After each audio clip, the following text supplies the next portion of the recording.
Jangan lupa like, comment, and subscribe channel YouTube TVRI Bengkulu dan nyalakan lonceng notifikasinya.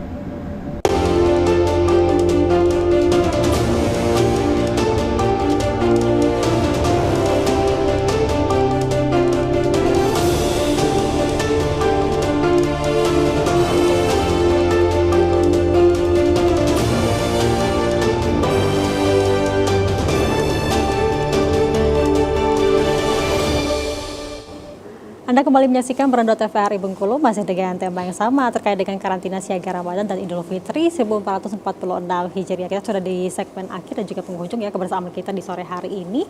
Dari Bapak sendiri, Bapak Syarkawi, mungkin ada pesan-pesan dan juga himbauannya kepada masyarakat Bapak terkait dengan program yang dijalankan sekarang ya, karantina siaga, gerakan pangan murah dan sebagainya.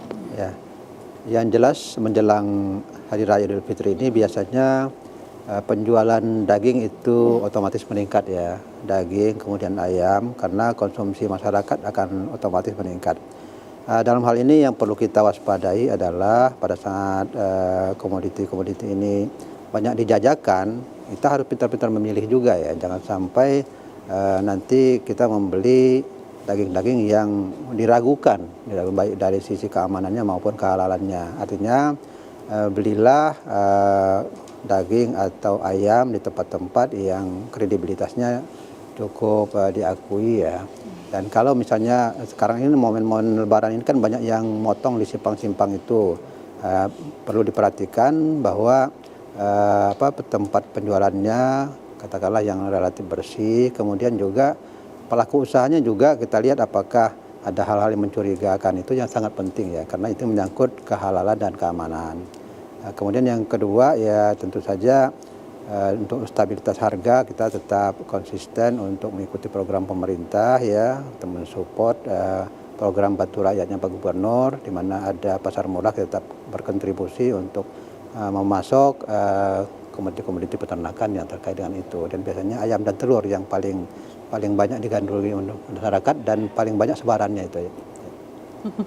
Ada tips Bapak mungkin dari Bapak sendiri untuk masyarakat yang memiliki peternakan nantinya ya agar tetap sehat ya Bapak ya? Ya, memang itu saat ini memang kita dihadapkan pada problem-problem penyakit terutama PMK, kemudian ya tadi saya katakan penyakit ngorok, itu memang ada beberapa ciri-ciri yang bisa diketahui oleh masyarakat ya, terutama untuk daging-daging yang sudah menampakkan penampilan yang tidak normal, itu jangan dibelilah ya seperti itu ya. Artinya belilah daging yang segar, itu otomatis akan terhindar dari daging-daging yang berasal dari hewan yang sakit itu. Jadinya ada beberapa ciri khas, misalnya sudah terjadi pembusukan, itu otomatis kalau ternak itu berasal dari bangkai biasanya proses penyembuhan sudah otomatis cepat ya, karena darahnya nggak keluar biasanya. Dari warna, tekstur, dan aroma biasanya Pak ya? Juga ya, aroma juga itu bisa dikenali masyarakat ya.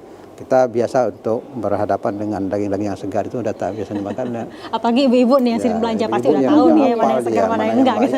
Kalau dari Ibu Endah, Bu ada ya pesan-pesan yang ingin disampaikan kepada masyarakat terkait dengan program yang dijalankan sekarang? Ya, buat sobat karantina nih khususnya masyarakat Bengkulu ya.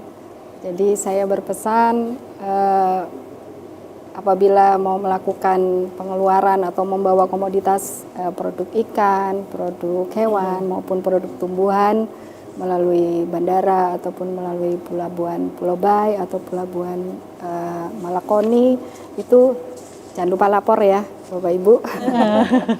Lapor kepada kami kalau tidak tahu kami memiliki counter layanan informasi. Jadi jangan terlalu khawatir, karantina itu pasti mudah melakukan layanan. Kita tidak mempersulit ya, semua sudah ada aturannya.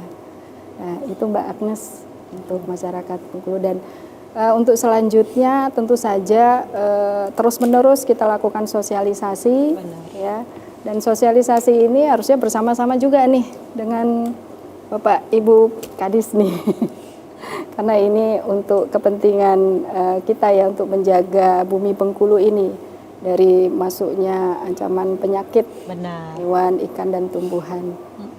Baik, Ibu Sri sendiri seperti apa Bu? Ya, singkat saja ya, kalau kita terutama sayuran yang kita gunakan ini ya, banyak mengandung hal-hal yang tidak baik ya, artinya mungkin mengandung pestisida. Mungkin himbauan saya sebelum kita mengolah pangan, ya mengolah itu kita harus bersihkan terlebih dahulu ya, dengan air mengalir itu apapun. Jadi itu salah satu upaya kita untuk menghindari dari cemaran-cemaran terutama pestisida. Itu. Kemudian pangan itu harapannya itu kita apa yang kita makan itu harus aman kan, wajib aman ya. Kalau tidak aman itu bukan makanan, ya seperti itu. Gitu Mbak Ates. Baik, Bapak sendiri Bapak terakhir Pak. Ya, di closing statement ini saya ingin menyampaikan bahwa tips bagi ibu-ibu untuk mengenali ikan yang sehat. Jadi ada 3 langkah untuk mengenali ikan sehat. Pertama, daging ketika kita tekan itu dia harus langsungnya kembali ya, tidak lembek. Kemudian kedua, insang memang masih ada di ikan itu sendiri dan masih berwarna merah. Kemudian yang ketiga, kita lihat mata ikannya, itu kalau sudah terlalu buram, maka itu kita pastikan ikan itu sudah tidak sehat.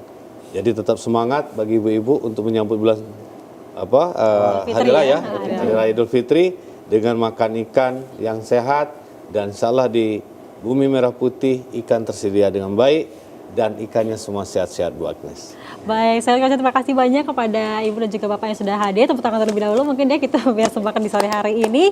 Dan juga semoga edukasi yang sudah disampaikan sama Ibu dan juga Bapak tadi bisa bermanfaat untuk kalian semuanya. Dan juga semoga program ini bisa berjalan dengan sebaik-baiknya ya. Dan juga agar nantinya hasil pangan baik itu dari olahan daging ya, dan juga ikan, ayam, dan juga tumbuhan bisa sampai kepada masyarakat dengan aman ya, dan juga dalam keadaan sehat tentunya. Yang jelas kalau sudah beduk jangan lupa berbuka puasa. Oh iya, sebentar lagi nih Pak ya. Baik, kita akhiri perjumpaan kita di Berendo di sore hari ini. Saya ucapkan terima kasih banyak kepada pemirsa juga yang sudah menyimak kita dari awal sampai dengan akhir. Saya akhiri. Wassalamualaikum warahmatullahi wabarakatuh dan sampai jumpa di Berendo selanjutnya.